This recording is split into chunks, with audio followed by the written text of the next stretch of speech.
가양지 집사님들도 예배를 받기 위해서 가르쳐주셔서 너무나 감사합니다.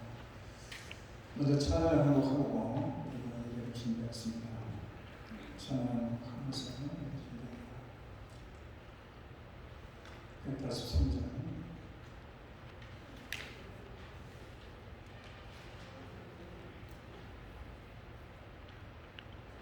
183장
오늘도 경건하고 또 오늘도 거룩한 심령으로 하나님 나와서 예배를 드립니다.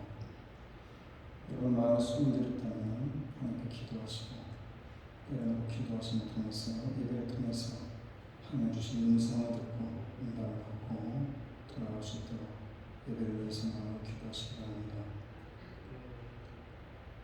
여호와여 나의 죄악이 크오니 주의 이름으로 말미암아 사하소서.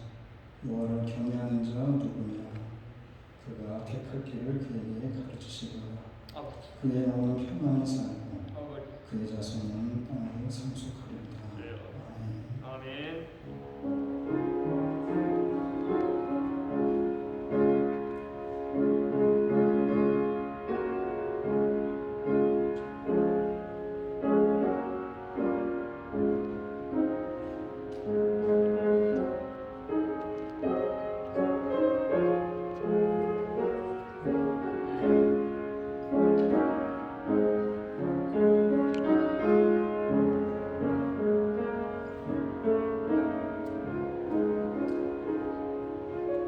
세상 사람들은 영이라고 흥청거리는 시간들이지만 오늘 주의 백성들은 주를 사모하는 마음으로 오늘 이곳에 나와 예배 자리에 있습니다.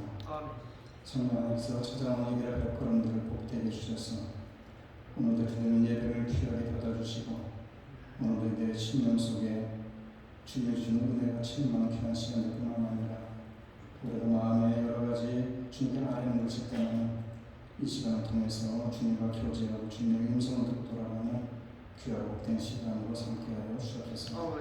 예수님의 이름으로 기도드립니다. 아멘. 40장입니다.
장사한 지 4년 만에 중자 가운데서 것을 사랑하시며 하늘을 오사 전능하신 하나님 편향되게 지나고 그래서 산자와 죽은 자를 심판하십니다. 주님을 싸우며 거룩한 공예와 선거와 성교통하는 것과 죄를 사하여 주시는 것과 공의하시는 사는 것과 영원을 사는 것을 싸움나이다. 목사님 인사하십시다. 잘 오셨습니다. 인사하십시오. 우리 하장모님의 그 큰 따님 가정이 오셨네요. 연휴를 맞아서 안전을 다 나가는데 오셔서 고맙습니다. 덕수를 환영하겠습니다. 잘 오셨습니다.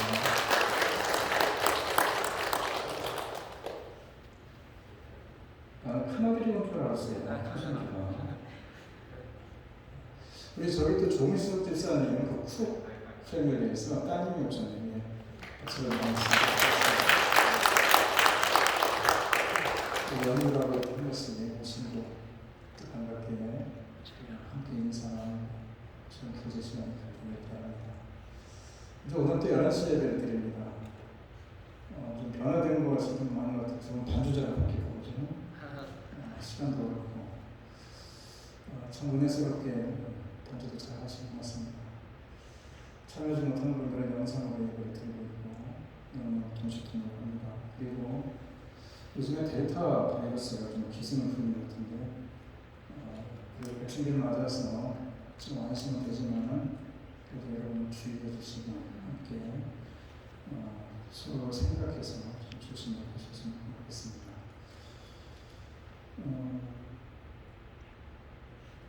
이번 주에 우리 권영자 원사님이 손주가 등남을 했어요. 그죠? 이거 좋은 일이니까 박수 한번 쳐드리겠습니다.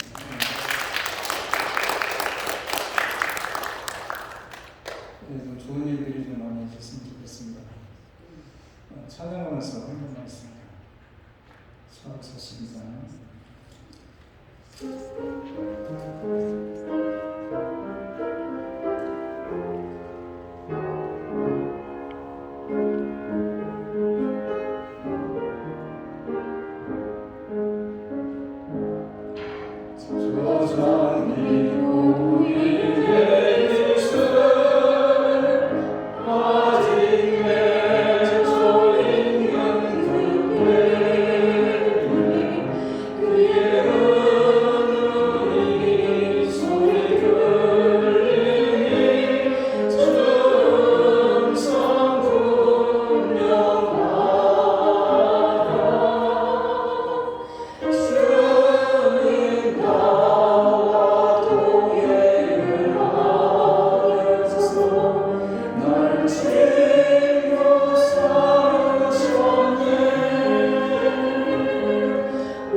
한 해가 시작될 때는 주님 앞에 뜨거운 마음으로 열심히 하고 승리로 다짐하며 시작했지만 시간이 가는 때나 많이 나태해지고 게을렀음을 고백하면서 그런 마음이 있다는 주님이 새롭게 구경시켜 주시고 하반기를 맞으면서 주님 앞에 더 좋은 믿음 갖게 하시고 더 좋은 충성을 가지고 주님을 섬길 수 있는 귀한 시간으로 삼게 하여 주옵소서.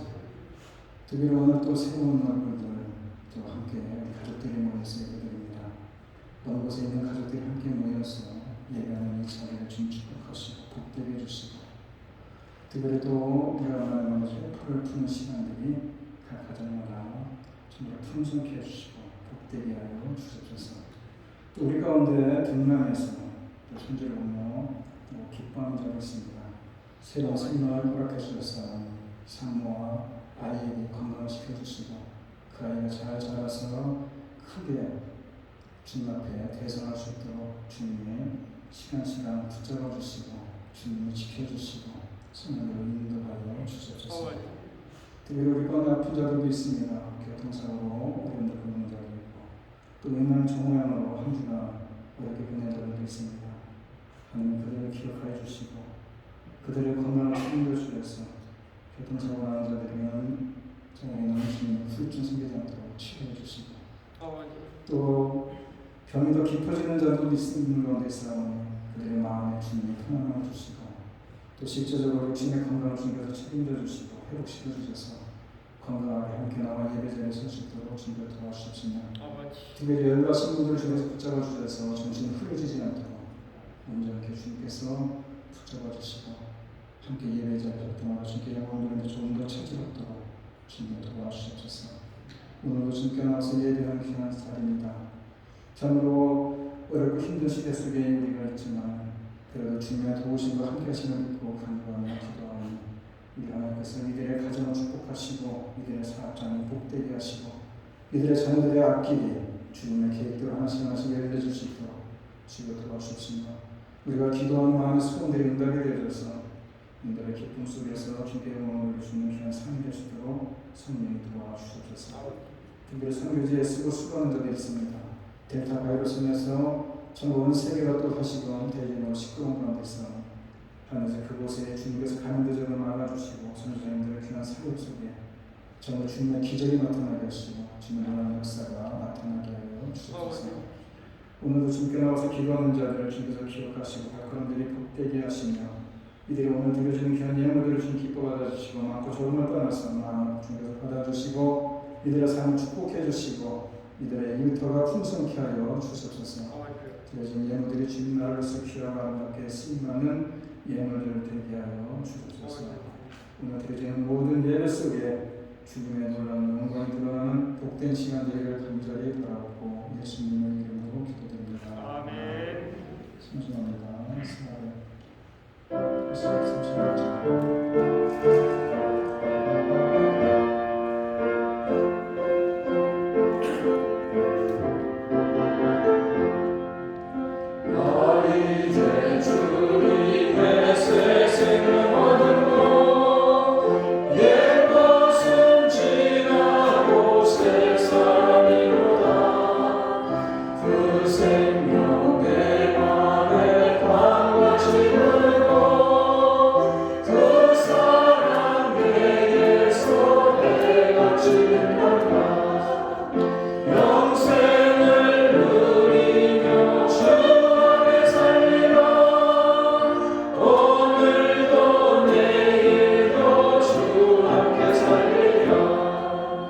주 안에 감추린 새 생명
한 두세 사람이 나와서 찬양을 좀 이렇게 인도했으면 좋겠어요. 그래서 우리 반주자도 새로 오셨고 해서 같이 호흡을 맞춰서 찬양하려고 합니다. 바렌티아 제가 부족합니다. 뜻이 있다거나 성령이 인도하시는 분이 있으면 저한테 말씀해 주십시오. 당장 다음 주부터 하는 얘기는 아니고 우리가 지금부터 좀 준비를 해서 다른 시간 내에 예배를 좀 우리가 활성화시킬 수 있도록 준비를 하도록 하겠습니다. 이 시간 이상을 맞아서 기도하시겠습니다. 기도하겠습니다. 오늘도 저희들을 예배 자리에 불러주신 주님 감사합니다.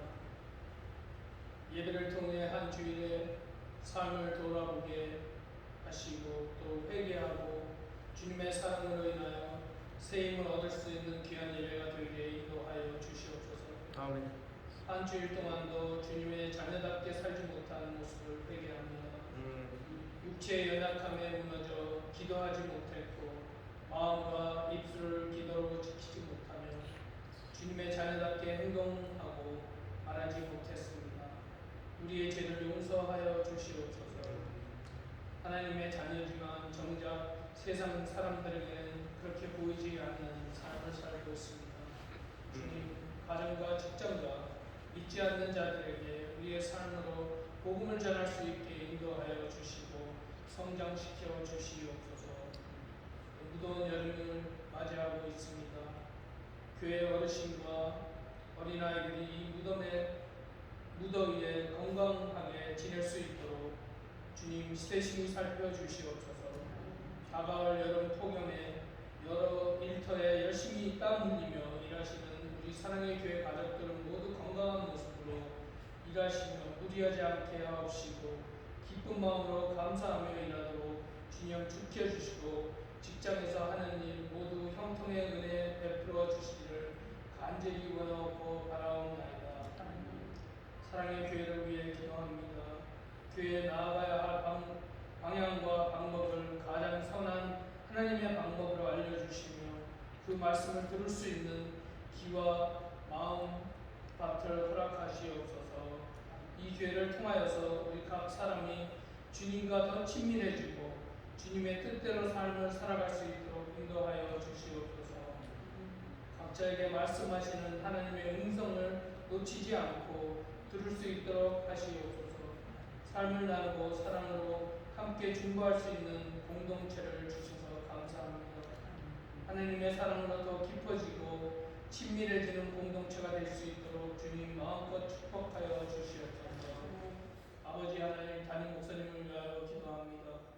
교회를 위해서 성도 한 사람 한 사람을 위해 기도하시는 홍성 목사님에게 기도와 말씀의 은사를 더 많이 부어 주시옵소서. 오늘도 목사님을 통해 우리에게 주시는 말씀과 기도를 잘 받고 누리고 성장하게 하시옵소서. 그 누구보다도 목사님의 마음을 가장 잘 아시는 주님이십니다. 언제나 가장 좋은 것으로 채워 주시옵소서. 보잘것없으며 우리가 부족하다고 생각하는 것보다 더 많이 부족한 저희들이옵니다. 주님의 은혜로 이 자리에 있습니다.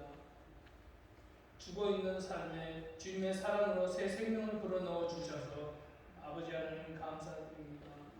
아버지의 그 큰 사랑을 받고 있지만 여전히 나만 생각하고 그 뜻에 순종할 수 없는 연약한 믿음을 가진 부족한 자녀들이옵나이다. 그럼에도 주님 안에 있게 하시니 아버지 하나님 감사드리옵나이다. 한 주제의 삶을 올려드립니다. 주님과 동행하며 주님의 뜻대로 온전히 살 수 있게 마음과 입술과 생각을 주관하시옵소서. 하나님의 사랑을 마음껏 누리는 한 주가 되게 하시옵소서. 오늘의 예배의 처음과 순서를 주님께 올려드리며 예수님의 이름으로 기도드리옵나이다. 아멘. 네, 저는 고맙습니다.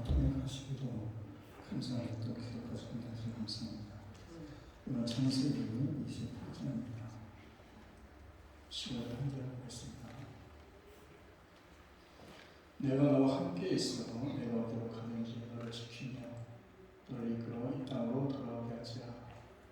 내가 내게 허락한 것을 다 이루기까지 너를 떠나지 아니하리라 하신지라. 아멘. 기도하겠습니다.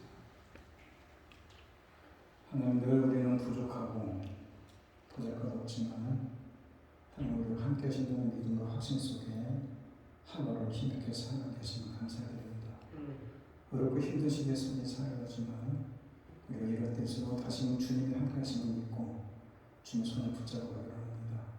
주님이 함께 해주셔서 어려운 가운데서 건져주시고 수렁 가운데 빠져있다는 주님이 들어올려 주셔서 우리들의 삶 속에 늘 주님이 살아계신 걸 막고 살아갈 수 있는 이번 10년들이 다 되게 하여 주옵소서.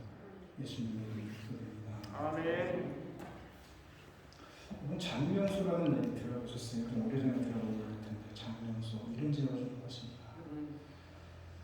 미국에서는 잘 모르겠지만 한국은 이렇게 버스 타고 지나가면 장명수라는 간판이 군대가 걸려 있습니다. 옛날에는 자녀가 태어나면 장명수라서 이름을 짓는 경우가 많았기 때문에 그 억울한 사람들이 있지 않습니까? 여러분 중에도 그런 데 가서 이름을 지은 분도 있을 것입니다. 저는 지금은 장명수가 없어진 줄 알았어요. 시대가 바뀌고 과학하게 됐어요. 그런데 인터넷 보니까 아직도 장명수가 꽤 많습니다. 아직도 장명수에 가서 사주 팔자 따져가면서 자녀 이름 짓는 분들이 꽤 많다는 얘기겠죠. 그만큼 한국 사람들 이름에 의미를 많이 두고 이름을 신중하게 짓는 듯합니다. 그런데 이름처럼 이렇게 살아가는 것도 얼마나 좋겠습니까? 그런데 이름처럼 살아가지 못하는 경우도 많습니다. 성경에도 보면 이름에 대한 뜻이 나옵니다.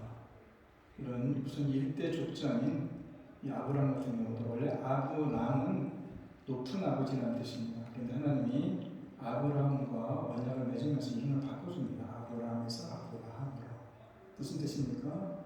열국의 아버지, 많은 사람들의 아버지. 그래서 실제로 그가 많은 사람들의 믿음의 아버지가 됐습니다. 혈통적으로는 우리의 조상이 아니지만 믿음의 조상이 되지 않습니까? 그런가 그의 아들 이삭이 있습니다. 웃는다는 뜻입니다. 아브라함이 나이가 99세 때에 한 천사가 와서 내년 이맘때 되면 아들을 낳을 것이다 라고 이렇게 웃습니다. 무슨 웃음입니까? 비웃음입니다. 그런데 그 비웃음이 이름이 되어버렸어요. 그런데 이삭이 살아가면서 그 비웃음을 진짜 웃음으로 만들어가면서 성품이 참 온화해서 많은 사람들에게 정말 존경받는 사람을 사지 않습니까? 그런가 오늘 본문에 나오는 야곱의 이름이 있습니다. 이건 움켜쥐다는 뜻입니다. 속이다는 뜻입니다. 그 이름 자체에서 말씀해주는 의미처럼 그 인생 자체가 그런 인생이 아니었나라는 생각을 해봅니다. 그래서 우리가 이 말씀을 생각하면서 사실 족장 가운데 아브라함을 만나게 되면 너무나 커서 가까이 하기가 너무 어렵지 않습니까? 우리 성경을 읽어보면서 그런가 하면 요셉이나 사무엘이나 다니엘 같은 사람을 만나면 너무나 흠과 티가 없기 때문에 우리가 흉내내기조차 어려운 사람들이에요. 또 모세나 엘리야 같은 사람은 스킬이 너무나 커서 우리가 감히 엄두가 나지 않는 사람입니다. 그런데 야곱을 만나게 되면 좀 만만합니다. 야곱 이름 자체처럼 정말 만만한 사람이 이 야곱입니다. 그래서 오히려 친근감까지 듭니다. 무슨 얘기냐? 나처럼 약점이 많고 그리고 겉에 보면 넘어지고 실수 많고 때로는 나는 속이기도 하고 참 못나 보이지 않습니까? 그런데 하나님은 놀랍게도 이 야곱을 통해서 이스라엘의 12지파를 만들어 가십니다. 이 하나님의 놀라운 비밀 아닙니까? 하나님 악한 자를 들어서 강한 자를 부끄럽게 하는 분이라고 우리가 잘 알고 있는데 하나님은 허물 많고 실수 많은 사람들을 선택해서 아름다고 건강하고 깨끗하게 만들어 가시는 분이 바로 하나님입니다. 그래서 하나님은 평범한 자를 들어서 비범한 역사를 만들어가는 것. 야곱을 썼던 하나님이 오늘 저 여러분을 쓰시고 이 사랑의 교회를 쓰지 않습니까? 세상에 잘난 사람들을 선택해서 위대한 일들을 이루어 간다면은 그래서 이 땅에 그 이름을 떨친다면은 그 사람이가 그렇게 할 거야 라고 얘기하기 때문에 하나님의 영광이 드러나지 않습니다. 그런데 못난 사람, 약한 사람, 허물의 실수가 많은 우리를 통해서 하나님이 나를 만들어 가시면은 하나님이 얼마나 은혜스러운 분이고 하나님 얼마나 사랑스러운 분이고 하나님 얼마나 능력 있는 분이고 나같이 보잘것없는 사람을 통해서 하나님이 일을 간단하게 하고 또 하나님 나라를 이루어가는 모습이 참으로 귀하게 보이지 않습니까? 이것이 바로 믿음의 역사 아닙니까? 우리가 파란만장한 인생을 살았던 사람들을 흔히 일컬어서 참 드라마 같은 인생을 살았다라고 얘기합니다. 근데 오늘 본문에 나오는 야곱이 그런 사람입니다. 참으로 어머니 뱃속에서부터 문제가 있는 사람입니다. 쌍둥이 아닙니까? 서로 먼저 나가겠다고 싸우다가 뒤에 나와서 형의 발목 붙잡고 나왔다 해서 야곱입니다. 그래서 창세기에서 발 뒤꿈치를 잡는다 뜻에서 야곱이라고 썼다고 해요. 그래서 이 이름 자체가 어떤 사람을 살았고 또 앞으로 어떤 인생을 살아갈지를 말해주는 이름 아닙니까? 어쨌든 어느 날 엄마 심부름으로 팥죽을 끓이고 있는데 사냥 갔다 온 형이 들어옵니다. 형이 너무 배고파. 그래서 팥죽을 달라고 합니다. 동생이 팥죽을 주지 않습니다. 팥죽을 줄 테니까 나한테 형이라고 한번 불러봐 이렇게 얘기하는 겁니다. 그랬더니 에서가 하는 생각이 내가 한번 부른다고 형이 동생 되는 것도 아니고 동생이 형 되는 것도 아니니까 그냥 형 팥죽 좀 줘 해서 팥죽을 받아봤습니다. 그걸로 인해서 장자권이 팔려버린 겁니다. 대단한 얘기 아닙니까? 우리는 이 대목에서 고민할 수 있습니다. 어떻게 그럴 수가 있겠는가? 그것뿐입니까? 실제적으로 장자의 축복을 받기 위해서 형 모르게 털이 많은 형을 흉내내면서 아버지 눈먼 아버지 눈이 좀 어두운 아버지한테 가서 장자의 축복을 대신 받는 모습 그것을 보면서 어떻게 이럴 수가 있겠느냐라고 생각할지 모르겠지만은 물론 잘못된 겁니다. 그렇지만은 더욱이 눈이 어두운 아버지를 속여서 축복을 대신 받아내는 것은 참 정당할 수 없지만은 성경은 이러한 방법에 대해서 그다지 심각하게 얘기하지 않습니다. 이러한 방법은 물론 잘못된 것이지만 야곱의 타고난 진명과 욕심에서 온 것이고 나아가서 장자권을 그만큼 소중히 여기고 그것을 차지하려고 나겠다는 욕심에서 나온 것임을 강조했습니다. 그래서 우리는 야곱이라는 인물을 보면서 절대 그것은 그런 속임수 같은 방법을 쓰라는 얘기가 아니라 그 장자권에 대한 그것은 욕심을 부릴 수 있다는 겁니다. 무슨 얘기냐? 신명기 21장에 보게 보면은 장자의 권한이 엄청나게 좋습니다. 이 땅에 살면서 육신적으로 살면서 가문의 여러 가지 많은 혜택을 보는 것도 중요하지만 더 중요한 것은 영적인 축복의 장자권이라는 겁니다. 그래서 이 형 에서는 참 이게 이 장자권을 우습게 합니다. 무슨 얘기냐? 그 창세기를 보게 되면 25장 32절에 에서가 이르되 내가 죽게 되었으니 이 장자의 명분이 내게 뭔지 하느니라. 내가 죽겠는데 그 뭐 필요하겠느냐. 그래서 팔아버리지 않습니까? 판결 파트너로 바꿔버리지 않습니까? 여기 아주 우습게 여긴 것인데 그냥 팥죽 한 그릇에 바꾼 것인데 이 배고픔에 바꾼 것 다시 말해서 육신의 배고픔을 참지 못하고 육신의 작은 만족을 받기 위해서 이 영적인 축복을 바꿔가는 겁니다. 이게 에서한테도 문제가 있는 겁니다. 그렇지만 우리가 짚고 넘어가야 될 것은 영적인 복의 후계자가 되는 것이 그만큼 중요한 것입니다. 신명기 21장 15절에 나오는 그 재산이 다른 아들보다 2배를 더 줘야 된다. 이런 게 중요한 것이 아니라 실제적으로 가문을 대표하는 것보다 더 중요한 것은 영적인 후계자가 되는 게 더 중요한 것입니다. 실제적으로 판역이 갈라집니다. 에서의 후손들은 어떻습니까? 에돔 족속이 됩니다. 그래서 이방인이 됐다는 겁니다. 그래서 이스라엘과 원수지간으로 지내지 않습니까? 거기에 비해서 야곱의 후손들은 이스라엘의 12지파를 구성하고 그리고 택한 백성으로 살아가지 않습니까? 그래서 하나님의 선민이고 축복받는 민족의 조상이 되지 않습니까? 여러분 우리 모두가 이런 하나님의 복을 그만큼 소중히 여기며 살아가는 것이 더 중요한 것이다 라는 것입니다. 그래서 우리가 세상의 것들에는 그렇게 특별히 욕심내지 않더라도 영적인 욕심만은 야곱처럼 낼 필요가 있다 이런 얘기입니다. 그리고 본문 28절을 보게 되면은 형과 눈먼 아버지를 속이고 외삼촌 라반의 집으로 도망가다가 베델이라는 곳을 잠을 잡니다. 둘러다니는 돌을 베개 삼아서 잠을 자다가 환한 밤에 이 사닥다리가 천사가 올라오는 잠을 듭니다. 무슨 얘기입니까? 하나님을 만나는 거죠. 그리고 하나님을 만나고 거기에서 오늘 본문에 나오는 얘기입니다. 무슨 얘기냐? 하나님은 내 할아버지 곁에 계신 분이 아니었나? 하나님은 내 아버지 이삭 곁에 계신 분이 아니었나? 여기 하나님이 계시네. 할아버지하고 함께 하신 하나님이 나와 함께 하시네.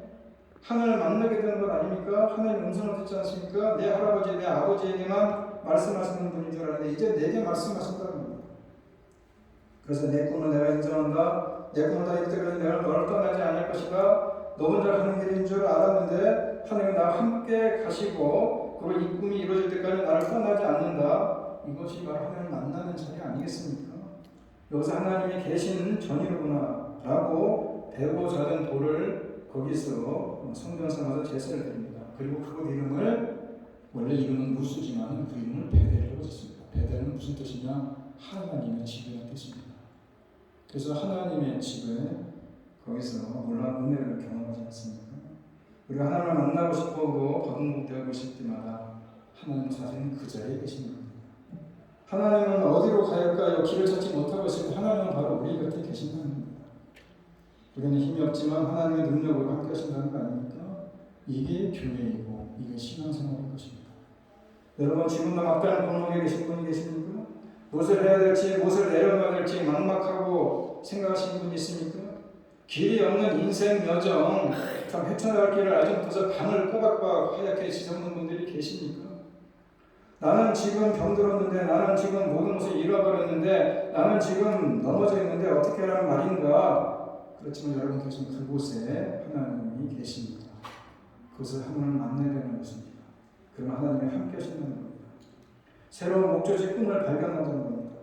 지금까지 너를 인도했듯이 내 인생의 여정, 내 교회에서 내 신앙생활 하나님 앞에 설 때까지 내가 너를 지키고 구하고 인도할 것이다. 너를 버리지 않을 것이다. 하나님이 약속하신 그 임마누엘 하나님 그 은혜가 여러분이 계신 그 자리에 항상 있습니다. 하나님을 만났던 이 경험, 이 은혜로 된 이 경험, 이걸 알고 펼쳐지는 창세기 그 다음 장 29장 1절 보게 되면은 야곱이 길을 떠나 이렇게 써요. 옛날 성경에는 야곱이 발행하여 이렇게 써 있습니다. 어디로 가야 할지 알지 못하는, 내가 지금 왜 도망가야 되는지, 내가 목적지가 어디 있는지, 내가 왜 살아야 되는지 모르는 야곱에게 하나님이 나타나셔서 바로 나는 너의 할아버지 하나님, 나는 너의 아버지 하나님, 이제 너 아브라함과 함께 했던 하나님, 너의 아버지 이삭과 함께 했던 하나님이 내가 너와 함께 합니다. 너가 어디를 가든지 내가 너를 지켜줄 수 있고 내가 어디를 가든지 너와 함께 할 것이다. 이런 약속의 말씀을 붙잡고 나니까 내가 뭘 해야 되는지, 내 비전이 무엇인지, 내 목적이 무엇인지, 내가 가야 갈 곳이 어딘지를 알기 때문에 그 다음에 아주 힘있게 걸어가는 모습이 바로 1절에 나오는 야곱이 길을 떠나는 단어입니다. 우리가 생각하는 그냥 길 떠났다 이렇게 생각할 줄 모르겠지만 그 단어 자체가 아주 힘있게 나가는, 목적지를 두고 나가는 그런 뜻입니다. 그래서 이제는 갔는데 베델에서 외삼촌 라반의 집까지 거리가 640km입니다. 우리가 1600리가 됐는데 대한민국의 삼촌이라고 하지 않습니까? 제주부터 저기 신주 끝까지. 그렇지만 부산서부터 보통 평양까지가 1600리라고. 그 멀지않은 적지 않은 길인데 비행기 타고 가는 것도 아니고 신장로 길이 좋아서 자동차로 가는 것도 아니고 그 당시에 자동차 없으면 말 타고 가는 길도 아니고 그저 혼자 걸어가는 길입니다. 험난하게 사막길을 걸어서 강을 건너서 그 험준한 길을 가는데 혼자 가지만은 어디 힘들었다 어려웠다 이런 단어가 나오지 않습니다. 왜 그렇습니까? 하나님의 은혜를 받으니까 힘든 줄 모르는 겁니다. 하나님이 함께 하신다고 하니까 세상 사람들이 보면 힘들고 어려운 길이지만 힘들지 않더라 이런 얘기입니다. 왜냐 혼자 가는 길이 아니니까. 길이 없는데 선명한 길이 있는 것처럼 1600리 길을 내달리지 않습니까? 드디어 하나님 땅에 도착하고 그것을 외삼촌 라반의 마을에서 온 양치기들을 만납니다. 그 형제들을 만나자마자 야곱의 입을 열어서 얘기합니다. 내 형제들이여 이렇게 얘기합니다. 내 형제들이여. 놀라운 말입니다. 야곱의 인생에서 내 형제들이여 라고 하는 단어는 없습니다. 야곱을 생각하기에는 남들 볼 때 늘 경쟁자고 늘 짓밟아야 될 대상이고 늘 속여야 될 대상이고 늘 짓밟고 일어서야 될 대상이고 늘 원수고 늘 대적자이지 언제 형제요라고 생각한 적이 없지 않습니까? 심지어는 자기 형 에서도 속이고 자기 아버지 이삭도 속인 사람 아닙니까? 그런데 무슨 형제요라고 얘기합니까? 29장 선생이라고 하죠. 처음 듣는 사람들한테. 왜 그렇습니까? 은혜가 충만하니까 다 좋은 것만 보는 겁니다.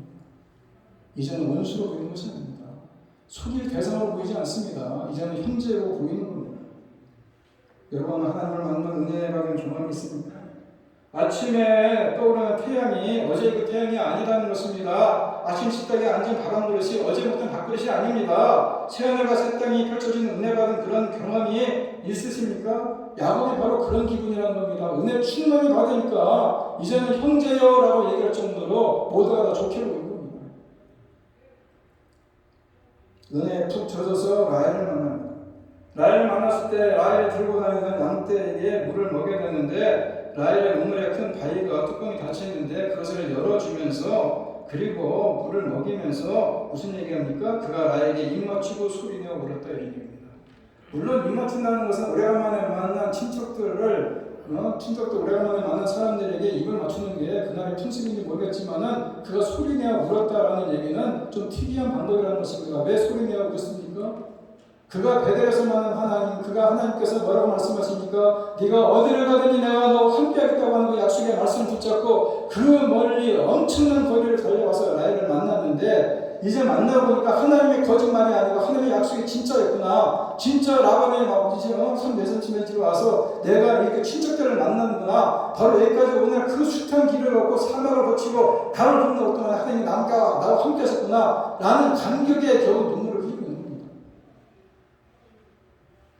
그래서 야곱은 여삼촌 라반의 가족을 만나고 그 집안일을 도우며 살아갈 때에 어느 삼촌 야곱을 부릅니다. 내가 비록 조카지만은 너희가 품삯을 주겠다. 야곱이 거절합니다. 그 대신에 라헬을 주십시오.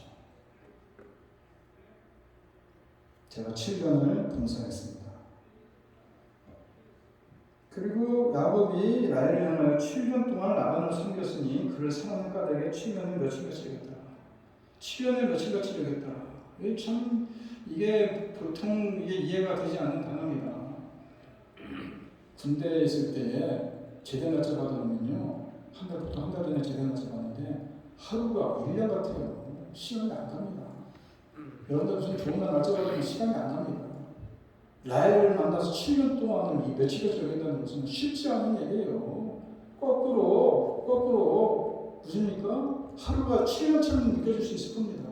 7일이 7년처럼 느껴질 수 있을 거예요. 그런데 7년을 며칠같이 여겼다라는 얘기는 은혜가 충만하니까요. 모든 게 좋습니다. 모든 게 재밌습니다. 모든 게 아름답게 보이는 겁니다. 그래서 시간하는지 모르는 겁니다. 그래서 고생을 고생으로 여기지 않습니다. 이게 하나님의 은혜 받은 사람들의 삶의 전선입니다. 하나님을 만나면 내게 주신 말씀을 만나면 성령을 경험하고 나면 생활과 설정을 경험하고 나면 내가 하는 일이 힘들지 않는다는 것입니다. 여러분 이게 7년을 며칠까지 지났다는 얘기 아니겠습니까? 세월이 흐른 다음에 외삼촌 라반에게 야곱은 속습니다. 라반의 입을 통해서 놀라운 말을 듣게 됩니다. 무슨 얘기입니까? 사랑하는 여인을 가서 7년을 고생했습니다. 그리고 첫날 밤 자고 났더니 여인이 라헬이 아니라 레아예요. 외삼촌 라반에게 달려와서 따집니다. 왜 나를 속였냐고 얘기합니다. 그때 외삼촌이 라반의 놀라운 말을 듣습니다. 뭡니까? 언니보다 아우를 먼저 주는 것은 우리 지방에서 하지 아니합니다. 언니보다 아우를 먼저 주는 것은 우리 지방에서 하는 일이 아니다. 이 얘기입니다. 언니를 먼저 주는 것입니다. 니네 지방에서는 너는 형을 속이고 아버지를 속이고 네가 장자권을 찾는, 다시 말해서 아우가 형이 되는 법은 니네 동네에서는 하는 방법인지 모르겠지만은 우리 동네에서는 그런 일 하지 않는다. 이 얘기입니다.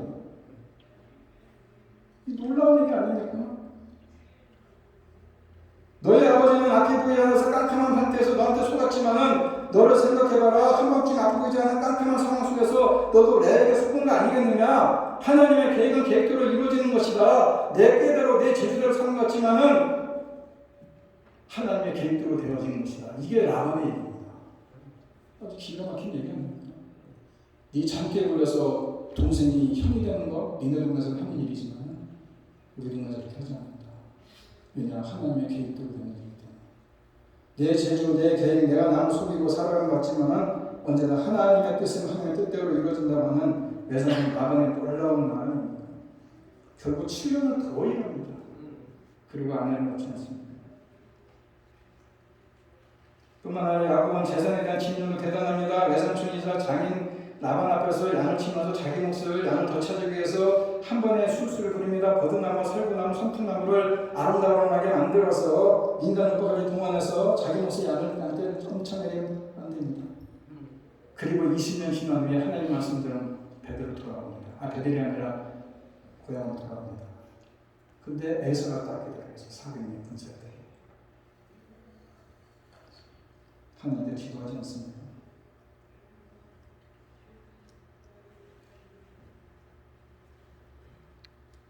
야곱은 고생하고 재산을 가지고 고향 집으로 돌아오는 길에 형이 마중나다는 소리를 들었고 하나님께 기도하지 않습니까? 야곱이 그러되 내 주고 하나님 아브라함은 야곱 이스라엘은 여호와께서 주신 자는 전에 내가 명하시기를 내 고향 내 족속으로 돌아가라고 하지 않았습니까? 근데 돌아오는 게 뭔 꼴입니까? 그때 그가 이제는 속이는 자가 아닙니다. 이제는 그가 움켜쥐는 거 다 내려놓습니다. 그리고 야곱 강가에서 천사가 심어갑니다. 그리고 하나님과 이기고 그래서 이름도 바꿔지는 그런 일들을 알아보지 않습니까?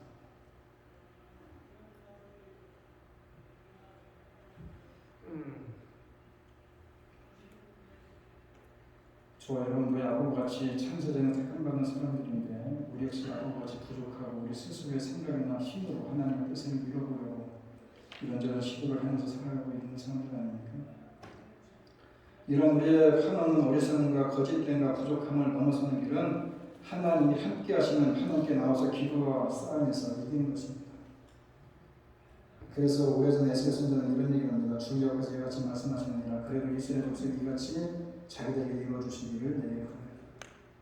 이스라엘 백성은 하나님의 택한 백성입니다. 하나님의 약속의 백성님들입니다. 하나님 이렇게 해주겠다고 약속을 했습니다. 그럼에도 불구하고 그 약속이 이루어질 수 있도록 하나님께 간구해야지만이 하나님이 들어주신다, 이루어주신다 이런 뜻입니다. 그래서 야곱이 오늘 본문에 나오는 것처럼 베델에서 돌베개를 베고자 하면서 사닥다리를 보면서 하나님 너와 함께 했던 그 약속을 붙잡았지만은 그 약속을 믿으면서 그 약속을 붙잡고 간구하지 않습니까? 하나님 이런 약속하지 않았습니까? 하나님 나를 분명히 지켜준다고 말씀하시고 나를 인도해준다고 말씀하시는데 내가 지금 엄청난 위기에 빠닥쳤는데 하나님 나를 그만 놔두실 것입니까?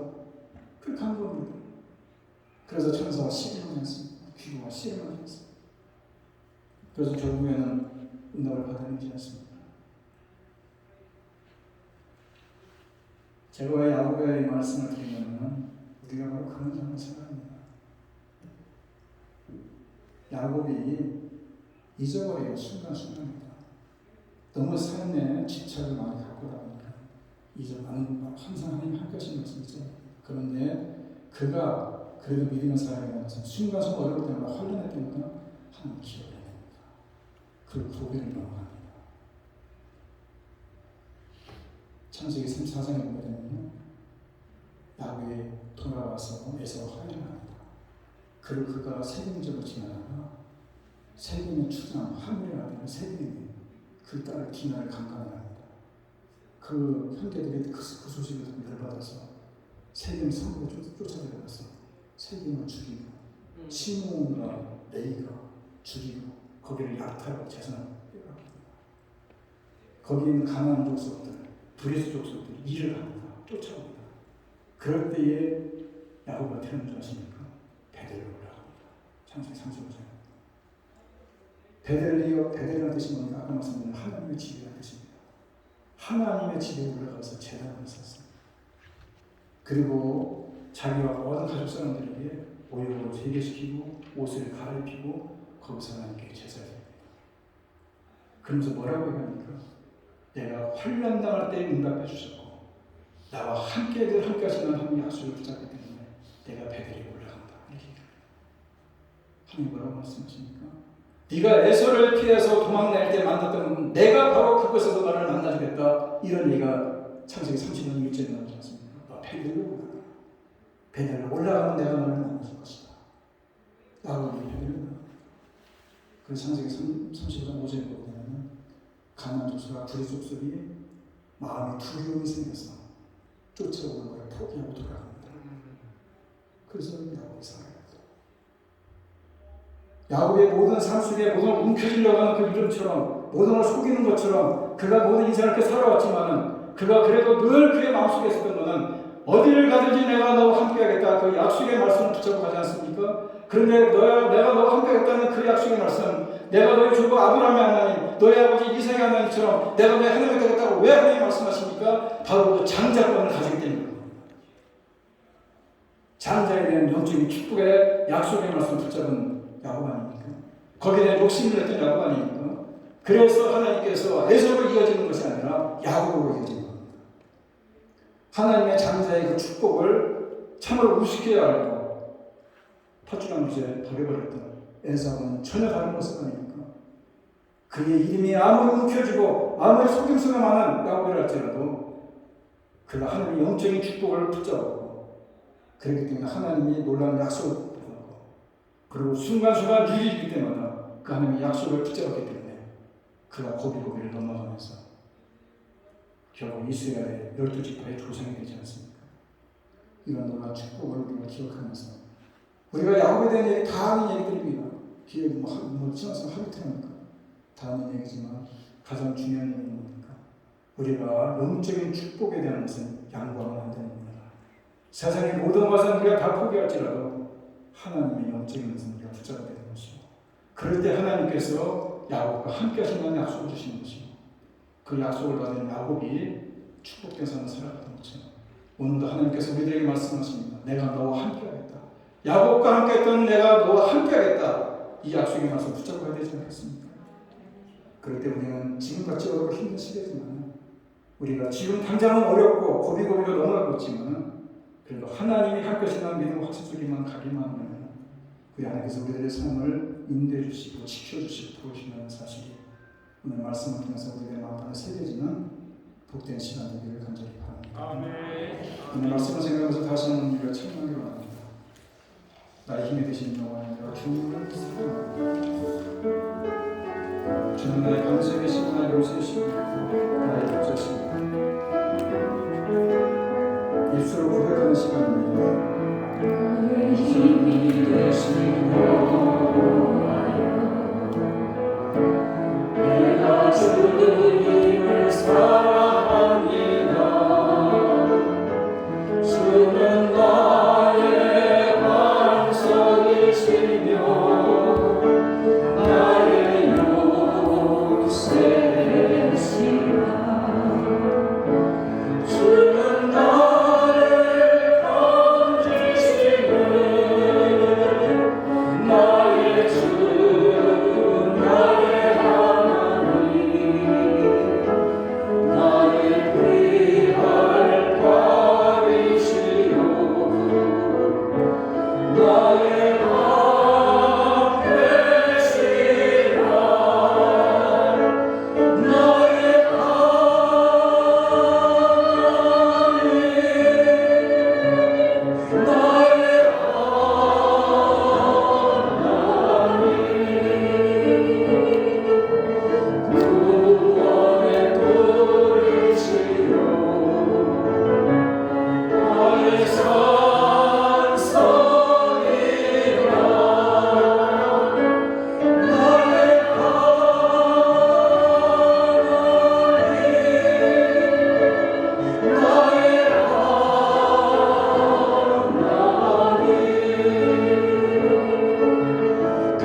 나의 주의 길 인도하시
사랑과 성령님의 교통하심이 나는 너희 하나님이고 너와 함께하며 너를 돕는 하나님이 너를 축복하고 너와 함께하는 이 하나님이라는 말씀을 오늘도 마음판에 새기고 야곱의 축복이 곧 우리들의 축복이 되는 사실을 기억하면서 오늘 이전을 나가는 주님의 귀한 성남선녀들 머리머리 외워 두꺼운 가정과 일터와 자녀들 위해 이제부터 영원토록 함께 있을지어다. 아멘.